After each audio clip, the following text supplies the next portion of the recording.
Yoyya assalamualaikum warahmatullahi wabarakatuh. Ashama harka fuuni akkam jirtan dhaggeeffattoonni YouTube channel Sof Maraab. Bakkuma jirtanitti nageenyi kan koo kan jaalalaa fi kan kabajaa isin haadha qabachaa video keenya har'aa keessatti baay'een keessan HiFami application jedhamu live irra seenuudhaan akkaataa ittiin hojjechuu dandeessan kanaan dura video isiniif hojjedheetiin jira. Egaa akkaawuntii banachuurraa kaasee akkaataa ittiin banattanillee akkanumallee akkaataa ittiin baafachuu dandeessan doolaara achirratti hojjetan sanillee video isiniif hojjedheetiin jira. Video har'aa keessatti garuu gaafii namoota baay'ee kan ta'eetiin jiru tokkoffaa doolaara kan keenya guddachaa hin jiru kan jedhu gaafii namoota baay'eeti. Lammaffaa immoo payment methodidha. Karaa ittiin kaffaltii keessan ittiin fudhattanidha. Kanaan durallee isiniif ibseetiin jira. Har'a immoo doolaara 13 naannoo san doolaara 13 akkuma misirratti argattan hojjedheetiin jira. Doolaara kana baasaatiin isinitti agarsiisa. Lammaffaa immoo doolaari kan koo guddachaa hin jiru warroota jettaniif akkaataa ittiin doolaara keessan akkaataa ittiin hojjechuu dandeessan video kana keessatti kan ilaallutaa jechuudha. Egaa videoon kun YouTube channel lamaan irratti iyyuu ni darbiiti. YouTube channel Sof Maraab fi akkanumallee Sof Maraab Academy irratti video kanneen lamaanuu channelota kanneen lamaan irratti iyyuu isiniif gallakkisa. Sababni isaas gaafii namoota baay'ee ta'ee waan jiru. Egaa gruppii WhatsApp dha banneetiin jira. Gruppii WhatsApp irratti illee gaafii gaafatame keessa gaafii murteessaan tokko ni jira. Gaafii san wajjumaan ilaalla. Akkuma asirratti argattan suuraadhaan asirranaaf kaa'e obboleessi kiyya. Asirratti gaafiin inni gaafate maalidha? Egaa bakka xiyyaadhaan isinitti mul'isaatiin jiru kanarratti gold coinin asirratti ni argama. Gold coin kana gaafateetiin jira. Gold coin jedhama. Egaa tokkodha asirratti kan argamu. Gold coin kun maalidha kan jedhu obboleessi keenya gaafateetiin jira. Akkanumallee gaafiin kun hunda keessaniif iyyuu ni ta'a jedheetiin waa yaadeef jechuudha. Inni lammaffaadha immoo withdraw keessa yeroo seentan invitation keessa invite friend reward kan jedhu jalatti namootaaf invitationidhaan kan argattan yookaan immoo namootaaf invite gochuudhaan kan argattan doolaaratu jira. Isa biratti immoo withdraw fi exchange kan jedhutu jira. Exchange kan jedhu kun maalidha kan jedhu illee naaf fideetiin jira. Akkanumallee asirratti doolaara 10 doolaara duwwaa tuqaa 3 duwwaa tuqaa 1 fi akkanumallee unlock now kan jettu inni argamti. Isheen kun maalidha kan jedhu screenshot godhee gruppii keenya irratti gallakkisiitiin jira. Akkanumallee barreeffama irratti barreessitiin jira. Barreeffama kanallee wajjin asirratti ilaaluu dandeessan akkuma suuraa irratti ibsuuf yaale doolaara baalaansii kan kun yoo osoo walitti sassaabnu yeroon ture wajjin ala yookaan immoo expire ta'uu danda'a kan jedhu gaafii isaati. Dabalataan akkuma beekamu namoonni baay'een hojii akkasii kana walitti sassaabuu malee irraa baafatanii harka isaaniitti yookaan immoo itti fayyadamanii hin beekanii kun maalidha kan jedhu na gaafateetiin jira. Gaafiin kun gaafii hunda keessanii ta'a waan ta'eef egaa gaafii obboleessi keenya kana isiniif deebisaa jechuun immoo wanta tokko irratti ni ilaala jechuudha. HiFami irratti so HiFami application percentage 100 kafaluu danda'udha. Irraa baaseetiin isinitti agarsiiseetiin jira. Har'as ni baafna doolaara asirratti argamu kana HiFami irratti argamu kana doolaara asirratti argamu 13.27 dha. Doolaara kana keessa ni baafna. So inni biraa immoo doolaara akkamitti guddifachuu dandeessan kan jedhu ni ilaalla. Wantoota tokko isiniin dhaqqaba hanga dhumaatti nafaana turaadha. Obboleewwan yeroo jalqabaati karaa YouTube channel kanatti dhufta. YouTube channel kun YouTube channel barnootaati. Kan keessani kan teknooloojiidhaan itti wal baratan hojiiwwan online fi kan kana fakkaatan hunda bakka irraa argachuu dandeessanidha. Subscribe gochuudhaan gara maatiiwwan keenyatti dabalamudha. Video kana immoo like share gochuudhaan reeyoota keessaniin dhaqqabaadha. Amma gara barnootichaatti. Egaa jalqaba irratti gaafii obboleessa keenya tokko deebiseetiin itti deebi'a jechuudha. Tokkoffaa asirratti fakkeenyaaf gold coin wanta jedhamutu jira. Bakka an amma isinitti agarsiisaa jiru kana irratti gold coin 31 qaba. Gold coin jechuun gold coinin kun qarshii isin obboleewwan keessan hiriyoota keessanii wal jijjiiruu dandeessanidha. Namootaaf giftii kennuudhaan ergasii immoo namoonni akka itti fayyadaman gochuu ergasii immoo namoonni illee isiniif akka kennan wal jijjiiruu jechuudha. So inni kun kan giftii namaaf kennitanidha. Gara keessanitti illee giftii gochuu dandeessanii. Ergasii immoo inni kun gold coinin kun maalidhaaf isin fayyada? Tokkoffaa levelii keessan guddifachuudhaaf isin fayyada. Lammaffaa immoo maalidhaa giftii namaaf kennuudhaaf kan isin fayyadudha. Ergasii immoo isiniif gold coinin kun isiniif dabalaa jechuudha. Egaa wanti guddaan asirratti isin beekuu qabdan isa kanadha. Gold coin jechuun namootaaf giftii kennuu kan dandeessan. Fakkeenyaaf mee isinitti agarsiisu gara gruppii keenyaatti seennee yookaan immoo gara ruumii keenyaatti seennee isinitti agarsiisu. Fakkeenyaaf gara ruumii keenyaatti yeroo seentan asirratti mallattoon giftiidhaan ni argamti. Xumura irratti isee irra kilik yeroo gootan akkuma asirratti agartan giftiiwwan garaagaraatu jira. Giftii gold coin kan jedhamtu 30 takka qaba nama fakkeenyaaf. Duratti illee isinitti agarsiisee jira 30 takkudha. Isa kana namoota asirratti giftiiwwan abaabotu jira wantoota adda addaa laakii giftiitu jira. Isaan kanneen filachuudhaan egaa fakkeenyaaf laakiin giftiin kun coinii 10dha. So coinii 10 kanarra kilik gochuudhaan ergasii immoo nama barbaadan filattanii namaaf namoonni asirratti argaman jala kanatti ni mul'ata. Namoota barbaadaniif namoota guutuudhaaf kennuu dandeessa yookaan immoo nama keessaa filattanii giftii kennuudhaaf kan itti fayyadamuu qabdanidha jechuudha. as keessatti wanta tokko isiniif ibsu backpack wanta jedhamutu jira. Backpack jedhu kana keessa seenuudhaan abaabootu argamu. Abaaboon kun guyyaa guyyaadhaan shan isiniif kennama guyyaa guyyaadhaan jechuudha. Expired ta'uu kan eegalu guyyaa 73 jedhana biratti isin biratti 72 jechuu danda'a. Abaaboo kana namootaaf kenna. Namoonni illee deebisanii isiniif haa kennan. Abaaboo kana wal jijjiiruudhaan coin ta'a. So abaabon kun akka giftitti dhaabbaticharraa kan kennamudha. So kanaafiyyuu ishee irratti asirratti argamtu kana irra kilik gochuudhaan namaaf seend gochuun dagatanadha. Abaaboo kana coin ta'a waan ta'eef itti fayyadamaadhaaf. Kanaafiyyuu eessa ta'a jechuudha. Backpack kana keessa coin isin namoonni isiniif kennantu as keessa ta'a. Isa kan deebisanii namootaaf kennuudhaan yookaan immoo gara keessanitti erguudhaan gara coiniti jijjiirachuu qabdanii jechuudha. Egaa kana isiniif ibsuu barbaada. Egaa ruumii keessatti wanti argamu isa kanaadha jechuudha. So kanaafiyyuu gold coinin kanaadha jechuudha. Gold coinin asirratti argaatiin jirtan kun kan gubbaa kanarratti gold coinin kun kanaadha. Inni biraa immoo asirratti kan argitan maalidha? Asirratti coinii walitti sassaabattantu jira. Gold coinii walitti sassaabattan kan gifti kennitanii fi kan walitti sassaabattanii levelii ittiin guddifatan garagara. Fakkeenyaaf Playmate irraa kan argattantu jira. Playmate kan jedhu keessa yeroo seentan Playmate irraa kan argattantu jira. Playmate jechuun Playmate kana guddifadha. Guyyaa guyyaadhaan nama 5 aad gochuu qabdanii nama 5 akkamitti aad godhachuu akka dandeessan Playmate kan jedhu irra kilik godhaati. Ergasii immoo isaan kanneen hundayyuu apply kan jedhu kanarratti kilik gootanii ergasii immoo aad godhadha jala kanarratti aad Playmate yoo qarshii isin gaafate immoo uf duubatti deebi'aati nama biraa aad godhadha. Coin isin gaafata coin 300 300 1,000 akkas isin gaafata akka namoonni tokko akka coin gaafatu godhanii waan gallakkisaniif jechuudha. So Playmate kana aad godhachuun kan isin fayyaduuf Playmate kun sa'aatii fuulduratti laakka namoonni asirratti isin Playmate godhata aad godhatan kunniin jechuudha. Sa'aatii kana fakkeenyaaf receive yeroo gootan maal isiniif laakkaa gold coin. Gold coinin kun immoo maalidha kan jedhu haila isiniin haadha qabu. Fakkeenyaaf receive yeroo godhu gold coin naaf laakkaa jechuudha. Fakkeenyaaf 14,000 keedha 14,000 naa kenni. So 14,000 jechuun 14,000 gold coin argadheetiin jira. Gold coin kanneen asirratti dhuftanii receive gochuudhaan asirra dhuftanii receive gochuudhaan egaa daqiiqaan asirratti laakkaa'u kun yeroo dhumatti receive yeroo gootan gold coin kun eessatti dabala jechuudha. Gubbaa kanarratti isiniif dabala. Gold coin amma fakkeenyaaf miliyoona 33.67 isa kana yeroo miliyoona 33 kana kan gochuu dandeessan maalidha? Asirratti wal sassaabachuudhaan asirratti maal isiniif fida? Levelii ittiin guddifachuudhaaf level up isin jedha. Yeroo gold coinin kun guute levelii keessan ittiin guddifachuudhaaf asirratti level up yeroo gootan tokkoffaa doolaara argatanii lammaffaa level up gootan. So leveliin keessan egaa levelii 54 irratti argama kan ku. So levelii akkuma guddachaa deemuun asirratti gold coin isin gaafatu kun guddachaa deema. Fakkeenyaaf levelii 40 irra geessanii booda gold coin miliyoona 30 40 faa isin gaafachaatiin deema jechuudha. Dabalaa deema jechuudha. So kanaafiyyuu inni kun tokkoffaa doolaara karaa ittiin argattan keessaa isa tokkoffaadha. Gold coin keessan kana Playmate keessa seenaatiin walitti sassaabadha. Karaan tokko kanaadha. Karaan biraa immoo isiniif ibsuu barbaadu asirratti wanti isin beekuu qabdan withdraw akkaataa ittiin baafachuu dandeessan dhumarratti isinitti agarsiisa. Kana durallee isinitti agarsiisee jira waan ta'eef irra deebiidhaan ni ilaala. Asirratti wanti isin hubachuu qabdan dhaggeeffattoota koo family keessa seenuudhaan family kan jedhu ni argama. Family kan jedhu keessa erga seentanii booda egaa tasks kan jedhu ni argamti. Tasks kan jedhu kana keessa seenuudhaan taskiiwwan asirratti argamu kana hundayyuu raawwadha. Taskiiwwan kunniin fakkeenyaaf consume 100 coins. Coinii meeqa walitti sassaabadhaa isiniin jedha. 100 coinii kana group irra taa'uudhaan walitti sassaabachuu dandeessan.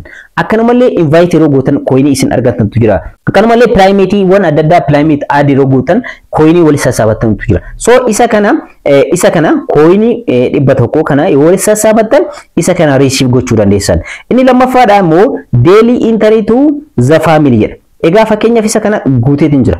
Daily entry to the family. Isa kana keessa yeroo seentan asirratti gold coin isiniif kennutu jira. Abaabaa isiniif kennutu jira. Akkanumallee coin isiniif kennutu jira. Coinin kun kan isin fayyaduuf levelii keessan guddifachuudhaaf hedduu tokko isin fayyada. Levelii groupii keessanii keessattuu so isa kanneen asirratti dhuftanii isaan kanneen hundayyuu walitti sassaabachuun dagatanadha. So taskii kana yeroo hojjettan fakkeenyaaf 500 asirratti 500 fakkeenyaaf receive gootanii fakkeenyaaf amma isa kana receive yeroo godhu inni kun ni dabala. Asirratti ni ilaaltan. Asirratti percentii muraasa ni dabala. So fakkeenyaaf weekly activity 10 naaf kenneetiin jira. Kana jechuun 10 argadheetiin jira jechuudha. So isa kana 500 irra yeroo geessan maal argattanii asirratti coinii 300 akkanumallee red cap yookaan immoo doolaara duwwaa tokko argattanii akkanumallee fragmentii 100 argattan. Argitanii? So isa kana taskiiwwan kanneen asirratti argamu kanneen keessa kanneen complete go to complete kayetu kana rakkoo gochuudhaan yeroo raawwatan asirratti doolaara argachaa deemtan. kumaaf 500 yeroo geessan immoo asirratti illee maal argatan doolaara duwwaa tokko akkanumallee coin 600 fi akkanumallee fragmentii 50 argatan. Inni kun guddachaatiin deema jechuudha. Akkanumallee 2500 yeroo walitti sassabatan guutuu isaa jechuudha. Ammallee doolaara dabalataa duwwaa tokko argatanii akkanumallee coin 900 argatan fragmentii 10 argatan. So isaan kanneen taaskii kanneen yeroo raawwatan dhageeffata kan koo doolaarri keessan ni dabala. Yookaan immoo doolaara keessan kanaan jalqaba yeroo seentan kileem gochuudhaan doolaara baay'ee walitti sassabachuu dandeessan yeroo gabaabaa keessatti. Garuu boodarra leeveliin keessan akkuma guddachaa dhufu ni dhaabbata ni hir'ata kanaan dura tureerra. So kanaafiyyuu asirra dhuftanii taaskii keessan kan asirra argamu kanneen hundayyuu raawwachuu qabdan. Ergasii immoo riisiv gootan jechuudha. Erga raawwattanii booda. Karaa ittiin doolaara ittiin guddifachuu dandeessan keessaa tokkodha. Inni biraa immoo faamilii paartiidha. Faamilii paartii kana irratti taa'uudhaan gold coin argachuu dandeessan, doolaara illee argachuu dandeessan asirra yeroo baay'ee taa'uu hin irraanfatinaadha. Inni tokko isa kanadha. Inni biraa immoo high family keessa osoo jirtan taaskis kireetu gubbaa irratti kan argamtu kanarra kilik gochuudhaan salphamatti gara taaskiitti seenaadha. Ergasii immoo taaskiiwwan asirratti argamu. Daily taaskii kana raawwachuu hin dagatinaadha. Daily taaskii kana keessatti wanti argamu tokkoffaa ruumii keessanirra daqiiqaa 5 yeroo teessan gooyetan gara ruumiitti seensaa ruumii keessanitti. Ergasii immoo maal teessan hagam argatan jechuudha. Gooldi coinii 27 argadha fakkeenyaaf. Inni kun guddachaa deema akkuma levelii keessaniitiin jechuudha. Akkanumallee play in the game and the win isin jedha yookaan immoo geemii taphachuudhaan yoo mo'attan coinii 27 gooldi coinii 27 isiniif kenna. Isa kanallee gochuudhaan geemii adda addaatu jira. Geemii san taphachuudhaan yeroo mo'attanitti salphamatti isa kanallee gochuu dandeessa. Inni biraa immoo guyyaadhaan made 5 playmates Climate kedema duratti add godha isinin jedhe san nama 5 add yoo godhan asirratti nama isiniif laakkaa 5 keessa hangam akka argatan yoo 5 guutan asirratti receive complete ka jedhu nu dhufa isarra kilik gochuudhaan complete gootan. Amma immoo gooyereetan gara climate itti isin geessa gooyechuudhaan climate keessan add godhachuudhaan namoonni sunniin immoo deebisanii add yeroo isin godhanitti salphamatti argatan. Isa kana nama 5 add gochuu keessan osoo hin taane namoonni 5 isin add gootan kun deebisanii add isin gochuu agree isin gochuu qabu. Agri kajetu indufti miti isin biratti illee indufti climate fuulduratti namoota agri gootan jechuudha. Namoota akkasii agri yeroo isin godhan isinillee namoota agri yeroo gootanii deebisanii climate kun asirratti ni banamti. Egaa gold coin kana ni argatan. Inni biraa immoo give gifts of family members. Family memberidhaaf family member kan jedhu family keessa ergisiintanii booda memberiiwwan groupii sanii keessa gift yeroo kennitanidha. Inni kun kan isiniif kennamu jechuudha. Inni biraa immoo daily top up dha. Daily top up kana kaffaltiiwwan kaffaluudhaan coin bitachuu jechuudha. Coin yeroo bitattan kan argatanidha. Isa kana almost kaffaltii baasuu hin qabdan jedheeti waa yaaduuf isa kana raawwachuu hin dagatinadha. Karaa ittiin doolaara walitti sassaabatan keessa isaan kun murteessaadha kan amma isiniif ibsi. Inni murteessaan immoo wantoota asirratti dhufanidha. Wantoota amma fakkeenyaaf room bonus ka jedhu. Bonasiitu argama laal. Gara ruumii kanatti yeroo seentan gold coin argatan doolaara argatan. Bonusii akkana kana yeroo argitan gootu jettanii ergasii immoo gara groupiitti seessa gara groupiitti seentanii ergasii immoo argatan. Inni biraa immoo invite friend ka jedhu haala kanaan asirratti ni dhufa. Isa kanas yeroo dhufe namootaaf invite gochuudhaan karaa argachuu dandeessanii jechuudha. Egaa wanti baay'een kanaadha. Inni biraa immoo ruumii keessanirra yeroo teessan ruumii keessanirratti egaa wantoota adda addaa godhaadha. Nama giftii kennaadha akka duratti isiniif ibsee namoonni akka isiniif kennan godhaadha. Egaa achirratti tattaafadha ruumii keessan erga barattanii booda kanaan dura ruumii akkamitti waan achoo kanaan deessan isiniif ibseetiin jira. Ruumii namoota irra yeroo deessan namoota walii galtee yoo qabaatan namni giftii akka isiniif kennu isinillee deebisaa kennaati. Ergasii immoo giftiiwwan adda addaa doolaara ni argatan akkasumas levelii keessanii ni guddifattanii jechuudha. Isaan kanneen hojjechuu hin dagatinadha. Amma immoo dhumarratti akkamitti baafachuu dandeessan kan jedhu isiniin haadha qabu. Akkamitti baafachuu dandeessan fakkeenyaaf withdraw ka jettu kanarra kilik godhee akkamitti baafachuu akka danda'u isiniin haadha qabu. Egaa withdraw karaan ittiin gootan karaa lamaadha. Kanaan dura isiniif ibseetiin jira. Tokkoffaa karaan ittiin withdraw gochuu dandeessan invitationidhaan kan argattan. Fakkeenyaaf withdrawable balansiin kan koo 6.32 doolaara 6.32 dha. Isa kana baafachuu danda'a. Directly tokkorraa kaastanii asirratti namoonni baay'een isa kanan argatan maaliif inviting gootan asirratti invite friend ka jettu ni argamti. Isa kanarratti invite gochuudhaan asirratti kilik gochuudhaan invite ka jettu linkii isiniif kenna invite friends ka jettu ni argamti. Ishee kilik gootanii gruppiiwwan adda addaa namoota adda addaatiif isa kana copy gootanii karaa WhatsAppiitiin karaa Telegramaatiin karaa Facebookiitiin karaa adda addaatiin namootaaf ergaa. Ergasii immoo inni kun direct baafachuu kan dandeessanidha. Direct baafattan isa kana jechuudha. So isa kana salphamatti baafachuu waan dandeessaniif haala kanaan namootaaf invite gochuu hin dagatinadha. Asirratti fakkeenyaaf doolaara 6.3 naannoo sanidha kan qabu jechuudha. Isa kana baafachaatiin isinitti agarsiisa salphamatti jechuudha. Inni biraa immoo my ready packages kan jedhu argama. My ready packages kan jedhu asirratti shop irra yeroo seentan fakkeenyaaf ashangulitii kana bitachuudhaan ashangulitiin kun akka isiniif wal sassaabu ruumii irra yeroo teessan ruumii nama tokko keessan irra ta'uu danda'a kan namaa irra ta'uu danda'a yeroo ruumii irra teessan maal godhatanii jechuudha isa kanaan inni kun ashangulitiin kun doolaara duwwaa tuqaa 5 baasuudhaan doolaara takka ol yeroo geessan reed paaketiin keessan jechuudha doolaara duwwaa tuqaa 5 kana baasuudhaan ashangulitii kana bitachuudhaan ergasii immoo ashangulitii kana qofatu walitti isin sassaabu koin achirratti argamu waan hundayyuu isin walitti sassaabaatiin deemti jechuudha so asirratti beekuu qabdan kanadha kan obboleessi kee gaafatee inni biraa immoo asirratti withdraw ka jedhu reed paaketii keessatti karaa lammaffaa ittiin baafattanidha isa kana doolaara 10 yeroo geessan asirratti kilik gochuudhaan ergasii immoo yeroo doolaara 10 keessanidha isa kana withdraw ka jedhu kana kilik gootanii ergasii immoo adreesii keessan kan USDC dha Ethereum 20 adreesii isaa fiddanii asirratti galfachuudhaan salphama baafachuu dandeessan isa kana duwwaa tuqaa 3 duwwaa tuqaa 1 fi akkana malee tokkollee ni argama inni biraa immoo asirratti kan argaa jirtan fakkeenyaaf inni kun unlockidha guyyaa 18 booda guyyaa 12 booda banama kanaafiyyuu yeroo banametti doolaara kana baafachuu ni danda'a jechuudha so salphamatti doolaara asirratti argamu kana baafachuu ni danda'a jechuudha so haala kanaan wanti isin beekuu qabdan so haala kanaan jechuudha isaan kanneen filattanii haala kanaan baafachuu dandeessu fakkeenyaaf doolaara 10 baafachuu hin danda'u yeroo ammaa kanatti maaliif reed paaketiin kan koo 6.95 waan ta'eef inni kun dafee akka deemuuf immoo steepiiwwan dursee isiniif ibsisaniin sirriitti raawwachuu hin dagatinaadha isa asirratti argatan garuu kan inviteedhaan argatan namoota baay'ee affeeruu hin dagatinaadha karaan itti hojjetan keessaa karaan murteessan invite gochuudha so karaa kan isa kana immoo direct exchange fi withdraw jira exchange kan jedhu kana kilik godhan gara gold coin itti jijjiiratan coin itti jijjiiramu doolaara kun gara coin itti isiniif jijjiirama exchange godhinaadha exchange warroota kan warroota coin seelarii ta'an yookaan immoo coin gurguratanidha coin karaa akkam gurgurachuu dandeessan kan jedhu isiniif hojjechuu ni danda'a barbaadan payment method waaltaawaa ta'an kan akka mastercard visa card fi kan kana fakkaatan yoo qabaatan google pay illee ni jira san kanneen yoo qabaatan direct virtual mastercard kanneen yoo qabaatan direct coin seelarii ta'uu dandeessan garuu kanneen yoo qabaatin coin seelarii ta'uu dandeessan coin gurgurachuu dandeessan platformii kanarratti so warroota akkasiitu exchange godha isin coin seelarii waan hin taaneef salphamatti dhaabbaticha irraa heeyyama argattanii coin seelarii hin taane dhaabbaticha irraa garuu heeyyama yoo argattan coin seelarii yoo taatan salphamatti Kudasimu coin isan gurgurachuu dandeessanii jechuudha. So isa kana salphamatti isa asirratti argamu immoo withdraw yeroo baafachuu barbaadanidha. Stepin isa kanallee kan doolaara 10 yeroo guutan haala kanaan baafatanii kanarratti isinitti agarsiisu. Withdraw kan jettu kanarra kilik gochuudhaan doolaara 6.32 dha kan qabu. So doolaara 6 ni baafna jechuudha. So akkamitti baafachuu kan dandeessan isinitti agarsiisu. Select withdraw kan jettu irratti kilik gootanii booda select withdraw method jedha.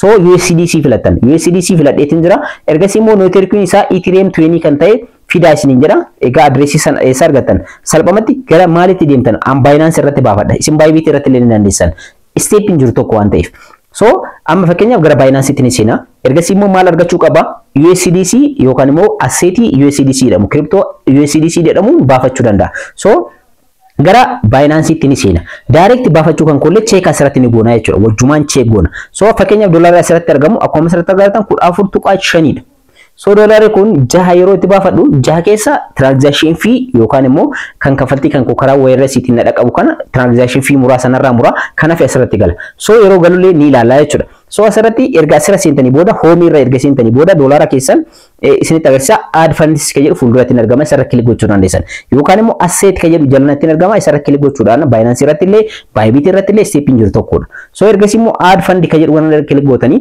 ergasii immoo on chain deposit kan jedhu argama on chain deposit kan jedhu ni filattanii ergasii immoo USDC jettanii search gootan akka hin dogongorreef adreesiin ittiin baafachuu dandeessan tokko qofaadha karaan ittiin baafachuu dandeessan USDC qofa asset USDC jedhamu kana jechuudha USDC jettanii search gootanii ergasii immoo USDC kan jettu ni filattanii ergasii immoo USDC erga filattanii booda asirra networkii isin filachiisa Ethereum 20 dha isiniin jedhee jira egaa ERC20 networkii ni barbaadan asirratti networkiiwwan baay'eetu argama fakkeenyaaf Ethereum or ERC20 kan jedhu kana filadheetiin jira jechuudha USDC dha adreesiin kan koo isa kanadha jechuudha kan maalidha kan USDC dha Ethereum 20 jechuudha so kanaafiyyuu akkuma asirratti argatan adreesii kana copy gootanii jechuudha adreesii kana kan dogongorre egaa networkiin isaa ERC20 ta'uu check godha asirratti yookaan kilik gochuudhaan adreesii networkii isaa filadhaa fi kan USDC dha jechuudha isa kana copy goona ergasii immoo direct garamitti deemtan jechuudha salphamatti direct garamitti deemna gara duratti withdraw gochuu deemnu gara HiFami itti deemna jechuudha. HiFami erga seentanii booda USDC asirra kilik godhee jirra. Adreesiin isaa Ethereum 20 dha jennee ittiin jirra. Adrees kan jedhu kanarratti isa copy gootan kana paste gootan salphaadha hedduu tokko karaa ittiin baafattan. Ergasii immoo daka kanarratti doolaarri an baafachuudhaaf deemu 6.3 dha. So transaction fee isinirraa mura kanaaf immoo isiniif erga gara adreesii keessanitti. So ergasii immoo hanga sa'aatii 24 hanga sa'aatii 74 turuu danda'a isin jira. Yeroo muraasa keessatti na bira dhaqqabaan kanaan dura marsaa lama akkas baaseetiin jira. So kanaafiyyuu isa kanarratti I have read kajettu kanarratti gootanii ergasii immoo confirm withdraw kajettu kanarratti kilik gochuudhaan ergasii immoo adreesii keessan check ni gootanii confirm gootan. Hedduu tokko salphaadha. Adreesii kana warroonni hin qabne immoo dhaggeeffatan koo karaa keenyaan baafachuu ni dandeessan. Adreesii isiniif erganna karaa lakkoofsa kanaatiin nu qunnamuu dandeessanii direct gara keessanitti gara qarshii Itoophiyaatti jirre isiniif erguu ni dandeenya. So kanatti fayyadamuu dandeessan. So akkuma amma sarara argattan withdraw balance kan koo kan invitation dhaan argadde duwwaa tuqaa duwwaa lamatti deebiseetiin jira duwwaa taasiseetiin jira. Isa kana garuu my ready package kana doolaara 10 yeroo gahe withdraw gochuu dandeessan. Doolaara 10 yeroo geessan asirratti doolaara 10 ni filatanii fi ergasii immoo in stepin duratti ittiin baafatan withdraw $10 isin. So doolaarri asirratti argamu kana doolaara 10 erga filatanii booda 10 illee baafachuu kan dandeessan yookaan immoo ready package kana doolaara 10 guuteedha. 6.95 irratti argama. Isa kana garuu stepii duratti isanii guddifachuu tinada ergasii immoo doolaara 10 filatanii withdraw $10 kan jedhu kanarra kilik gootanii adreesii duratti isan copy gootanii step anam duratti isinitti agarsiisan kan invitation baafadhe kanaan baafachuu dandeessan. Garuu asirratti wanti dogongoruun qabnu doolaara 10 kana guutuu qabdan. Doolaara duwwaa tuqaa 3 garuu yeroo baay'ee hin baasu.